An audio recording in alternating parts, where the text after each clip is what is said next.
તો અત્યારે હાલ એક મહત્વપૂર્ણ સમાચાર અમદાવાદથી સામે આવી રહ્યા છે। અમદાવાદમાં વરસાદને કારણે પાણી ભરાવાની સમસ્યા જોવા મળી રહી છે। થોડા જ વરસાદમાં પાણી ભરાવા માટે જાણે કે અમદાવાદ કહી શકાય જાણીતું બની ગયું હોય તેવું હવે તો લાગી રહ્યું છે। કઠવાડામાં મધુમાલતી આવાસ યોજનામાં ફરી એક વખત વરસાદી પાણી ભરાયા છે। તંત્ર દ્વારા કોઈ નક્કર કાર્યવાહી ન કરાતા લોકોને ભારે હાલાકીનો સામનો કરવો પડી રહ્યો છે।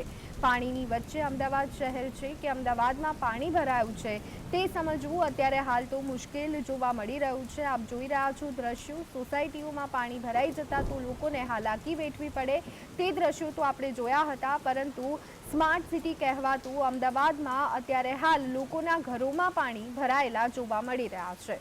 આ સંદર્ભે વધુ વિગત મેળવી લઈએ। સંવાદદાતા ઝલક અમારી સાથે જોડાઈ ગયા છે। ઝલક, અમદાવાદમાં પાણી ભરાયા છે કે પછી પાણીની વચ્ચે અમદાવાદ શહેર વસ્યું છે તે સમજવું હવે અત્યારે મુશ્કેલ બની ગયું હોય તેવી સ્થિતિ, શું વિગતો? જી ધનવી, જ્યાં વરસાદ છે તે વરસાદ 1-2 દિવસના વિરામ બાદ ફરીથી ગતરાત્રિ જે વરસાદ છે તે વરસાદ શરૂ થયો છે અને તેના કારણે જે નીચાણવાળા વિસ્તારોમાં ફરી જે પાણી ભરાવાની જે સમસ્યા છે તે સર્જાઈ છે।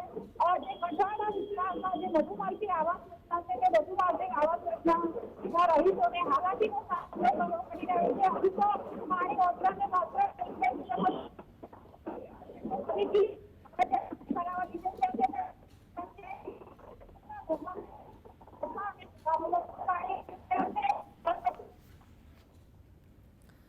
આભાર ઝલક, અમારી સાથે જોડાવા બદલ અને સમગ્ર માહિતી આપવા બદલ।